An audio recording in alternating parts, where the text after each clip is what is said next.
I'm Caitlin E, and welcome back to the Lit Review. Today I am filming my favorite thing to film, and that is my TBR game.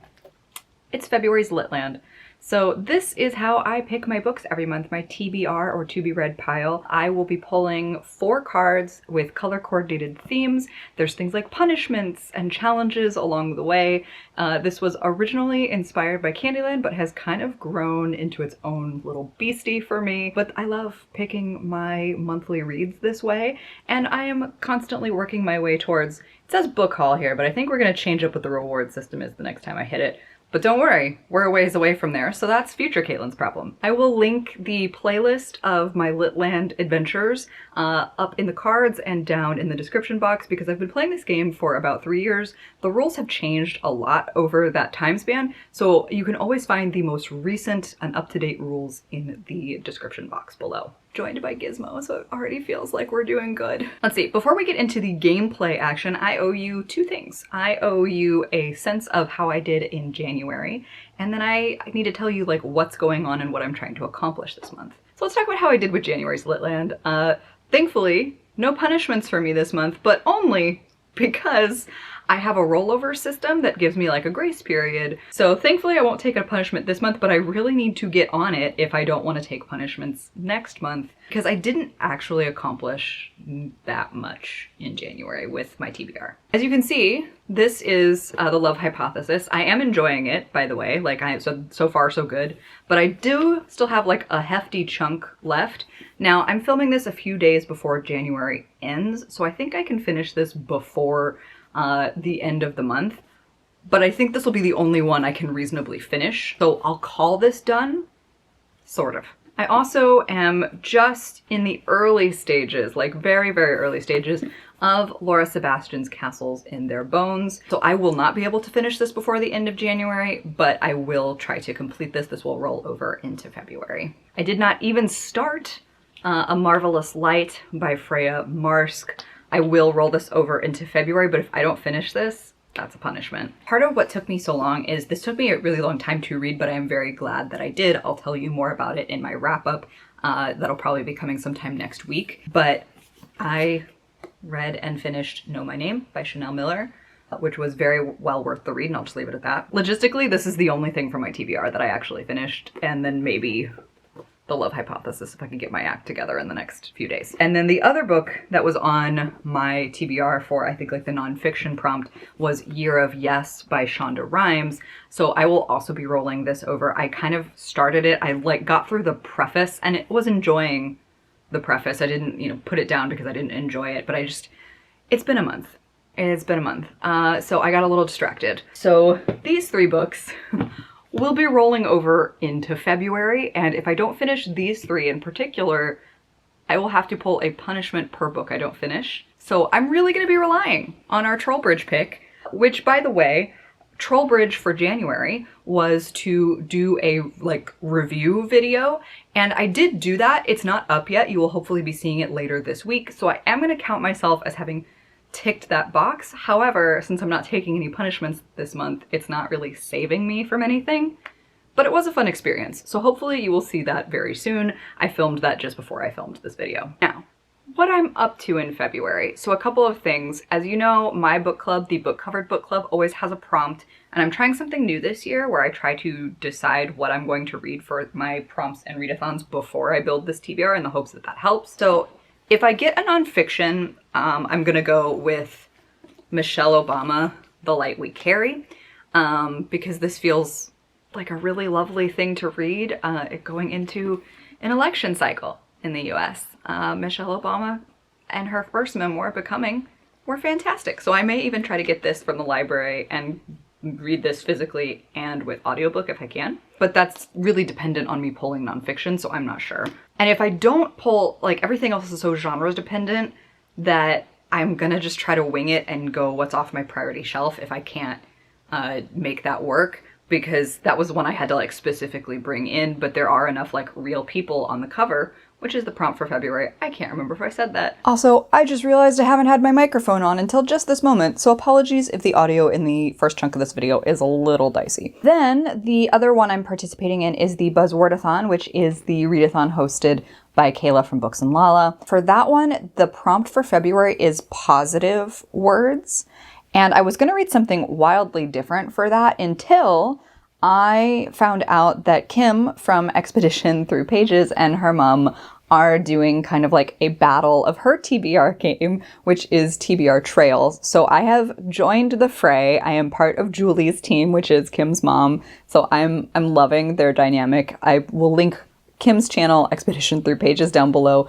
You should absolutely go check it out. And if you want to participate in the team battle of it all, you can. So if you are on Team A, like me, one of the prompts is to read a book set in or from an author that is from Sierra Leone. And for that, the group pick, if you also want like some bonus points, is Radiance by Ishmael Bey, because he is a author from Sierra Leone. And I'm going to try to get that on my TBR. I have it checked out from the library, so I'll put a cover of it here. But the name Radiance, to me, even though it is a very heavy topic of a book, radiance is a very positive word. So I am going to try to get that on my TBR, but I'm going to try to read it regardless. So even if I can't fit it in with like a miscellaneous pick, I'm going to try to read that book anyway, despite the fact that I'm already 3 books behind. It's going to be a chaotic month. All right, all prep and chaos aside, let's get to this thing. I don't have to take a punishment this month, thank goodness. But it was a near thing, so let's see how we do for February. I'm scared. Pull number 1. Okay, so I'm pretty sure this is where we left Wilbur. But I'm not 100% sure. If I'm wrong, I will go back and fix it. But as you know, this is LitLand. Just in case you haven't seen this before, taller stack is the cards we'll be pulling from. Those are used cards. Here is what we did last month, including our troll pick and our punishment pick. So into the stack they go. Really quick troll bridge. We'll pull one of these as a crew at the end. These are challenge squares and these are stuck or punishment squares. But without further ado, let's get going. Okay. Oh. Oh.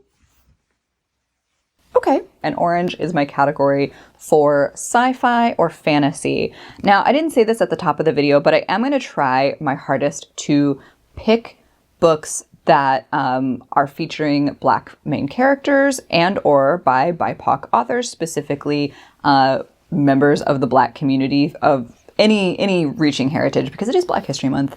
I very passionately believe you should read diversely all year long, but I do like to try to, you know, get things in to my TBRs when I can to kind of like elevate that wherever I can. So I'm going to try to see how often I can fit that into my TBR. And with that in mind, there is a book from the end of last year that I didn't quite finish. So it's a little bit of a slide in, but I do really want to try to prioritize and finish it. This book would also help me with one of my goals about wanting to read at least one book from a subscription box pick. So that would be handy, but it is, I'm going to show you this part, Witches Steeped in Gold by Sienna Smart. So the cover does not actually have the title on it, although very beautiful, very gilded. So what I can remember of the plot, again, I'm pretty early days into it, but this follows 2 different POVs of 2 young Black witches. One is the like ousted princess, and the overthrown heir's name is Araya. And so she is kind of in this moment trying to reclaim her throne, reclaim her birthright and her magic in connection to the land.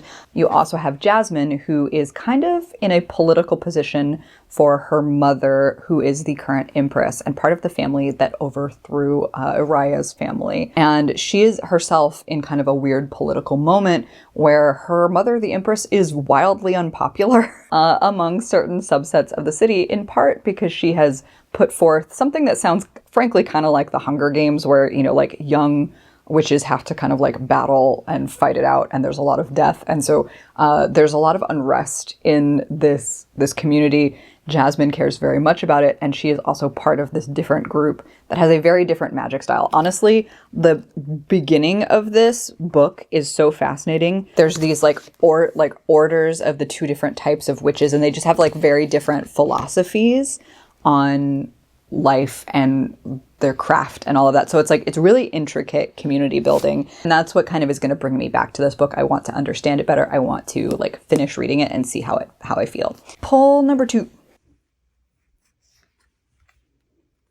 Okay.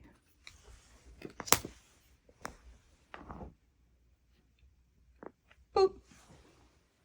Oh, okay. Oh, blue. Sorry, I got excited, started to get ahead of myself. But 1 blue is my color for nonfiction, so I will have to pick a nonfiction, and I just was mentioning it. That means I'm going to be reading The Light We Carry, Overcoming in Uncertain Times by Michelle Obama. Well, I'm gonna be real with you. I didn't really read too much about what this was about because Becoming was a 5-star read for me. It was such an impactful read of nonfiction, and I believe Michelle Obama is just like a phenomenal orator. Like she tells a story really well. She does it in a way that you feel like you are in a room with her and you are hearing her own words. I also listened to the audiobook when I listened to Becoming, which probably helped with that because she, read her own words. But this one in particular is supposed to be more like advice oriented. I think the inside jacket refers to this as her sharing practical wisdom and powerful strategies for staying hopeful and balanced in today's highly uncertain world. I imagine there will be like reflection and moments of like memoir-esque articulation, but it does sound like it's a bit more like advice oriented than a straight biography or memoir. And that makes it interesting. I think this will be a really good thing to read. It's like not too bad lengthwise for a nonfiction. So I think this has some good potential. Man, LitLand has been giving me a lot of nonfiction lately. I don't know what it's trying to tell me. Maybe something about figuring my life out. All right, pull number 3. Oh boy. Boop. Boop. Oh man, this is like really unstable on my bed right now. So don't worry, it didn't break. This is like how it folds. Oh dear. Okay, so we have a green ×2, and green is my category for historical. That was adorable. So also been having a lot of historical lately. Because I think we ended on a historical pick last month.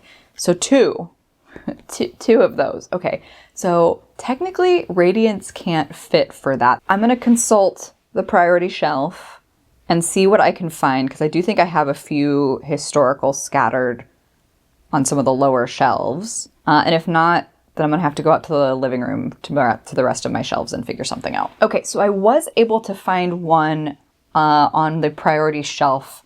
And it is also a former subscription box pick. I picked this up, or I received this from page 1 back in the day. It has also formerly been on a TBR, and I would like to actually get to it.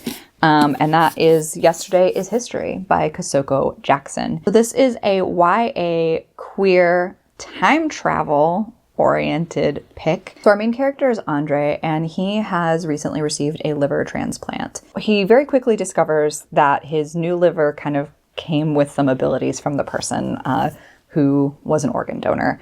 And that ability is time travel. So Andre ends up time traveling to 1969, which is where the historical part comes in, and he meets Michael. And Michael lived in basically Andre's house 50 years ago. When Andre slides back into the present, he also interacts with Blake, who is the brother of the person who donated his organs.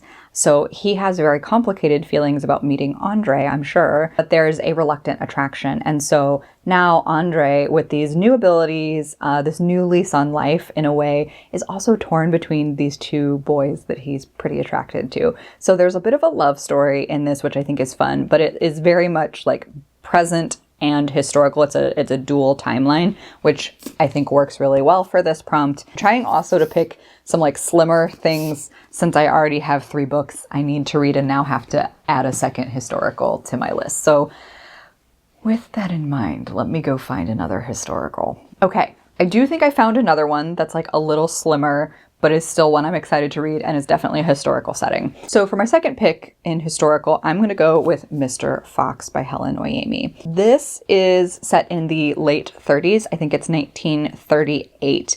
And it's got a little bit of a speculative fiction, magical realism thing going on. I'm not quite sure how to define it. I won't until I read it. I'm going to just read this little segment of the back cover to you because I love how quirky this is. It's a bright afternoon in 1938 and Mary Fox is in a confrontational mood.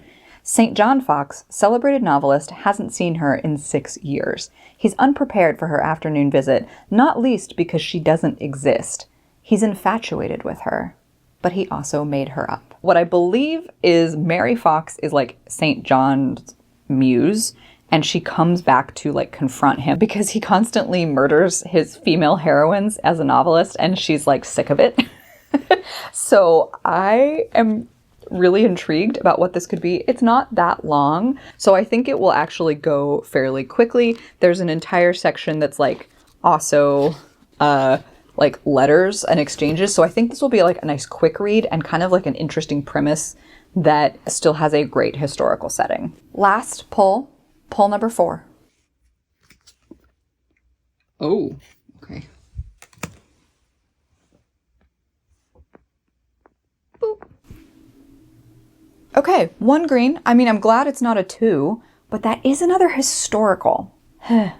Sometimes it happens though, you know, sometimes it happens. So we've made a decent amount of progress on the board. I think what I'm going to do is I'm going to take some liberties with this pick because it is, I have so many green, I have so many historicals. So I'm going to pick a historical romance from back here and see what other goals I can like unlock with my last pick for this month. Victory. Okay, so my last pick for February. Man, I have quite a lot to accomplish for such a short month. We'll see how that goes. But I am going to pick Nobody's Princess by Erica Ridley. So this is book 3 in the Wild Winchester series, which helps me towards my goal of progressing with series and trying to catch up. I believe there is a book 4 that, if not already out, is coming out this year. This is book 3, so this is Graham's book. He is like kind of the elder brother figure in the Winchester series. And like a lot of historical romance, family-oriented series, like each sibling kind of gets a book. The Winchester family are all kind of adopted siblings of this former baron. They're kind of like living a Robin Hood life, I would say. Each of them has a strong sense of justice and has a certain set of skills. So in each book, there's usually a wrong that one or more of the Winchester children is trying to right. It's delightfully chaotic. The found family vibes are really strong with these books. This one is Graham's book, and you kind of get a tease at the end of book 2 that Graham might be trying to decipher something in the newspaper, and that kind of picks up here in book 3. He is kind of like the intelligence operative of the family. So he deciphers a series of coded messages in the scandal sheets, think like Lady Whistledown in Bridgerton, and he is convinced that he has to go rescue somebody. But when he arrives, Cunegunde de Haish is anything but a damsel in distress. So she didn't want his help. She wasn't writing these messages for help. So she is actually trained along like the royal guardsmen in her family, and she wants to become the first royal guards woman. So she is on her own type of mission in London to kind of prove that she can hang. And she really feels like Graham is cramping her style. But of course, there's a connection, and there's going to be some like irresistible moments there. So I'm very excited to finally read book 3 in the Wild Winchester series. Also, isn't this cover like really perfect for Valentine's Day? It's so pink and dreamy. Very, very excited. Also, if you are looking for something to read in the wake of Bridgerton, Wild Winchester is where it's at. It's even blurbed up top by Julia Quinn. You know, I know we're all just trying to bide our time until season 3 comes out in March, but may I suggest this to you? These are the 5 books that I will be reading in February. So we have Witches Steeped in Gold by Shannon Smart, The Light We Carry by Michelle Obama, Yesterday's History by Kosoko Jackson, Mr. Fox by Helen Oyemi, and Nobody's Princess by Erica Ridley. However, that's not it. I also need to read The Year of Yes by Shonda Rhimes, A Marvelous Light by Freya Marsk, and I need to finish Castle in Their Bones by Laura Sebastian. So realistically, this is actually my stack for February, which is a lot. I'm totally gonna have to take a punishment in March. However, there is an option for me to try to save myself, and that is by completing whatever the Trollbridge pick has in store for me. Like I said, you'll be seeing my review from last month's Troll later this week. I just filmed it, which I did still film it in January. It won't go up in January, but I'm gonna say that it counts even if it can't help me. I'm getting ahead of myself again.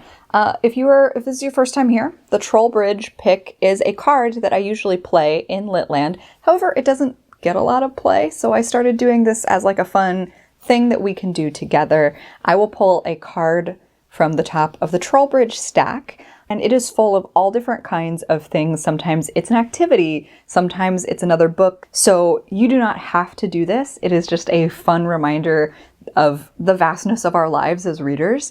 We are all kinds of things together in this community, and I kind of love that for the Trollbridge picks. If you complete it, awesome. I love knowing what you're gonna do.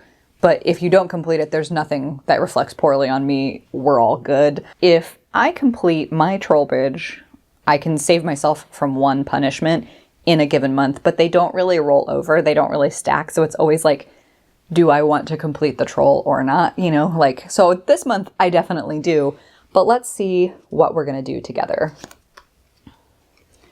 Oh, okay. So it's a photo shoot. So this prompt is kind of just to do a bookish photo shoot in some way, shape, or form. This is like fairly easy to accomplish if you are on platforms like Instagram. Do with this what you will. I will try to, I guess, come up with a photo shoot. I'm gonna own that I'm not like hyper active on Instagram. Like I am active a little bit, but you know, not a lot. I'm a pretty low stakes follow. So I will try to take that as like a dedication to actually do some posting this month in February. So that is our monthly troll. I'm very relieved that it is not extra books. But let me know down in the comments below what you hope to be taking pictures of this month. All right, that was like a mildly chaotic ride, friends, but you know, we'll see how I fare in February. It is the shortest month of the year. So we're gonna see how I do. As always, thank you for spending time with me. I hope you have a fantastic reading day or night, and hopefully I'll see you in the next one. Bye. Hold on, girl, now wait.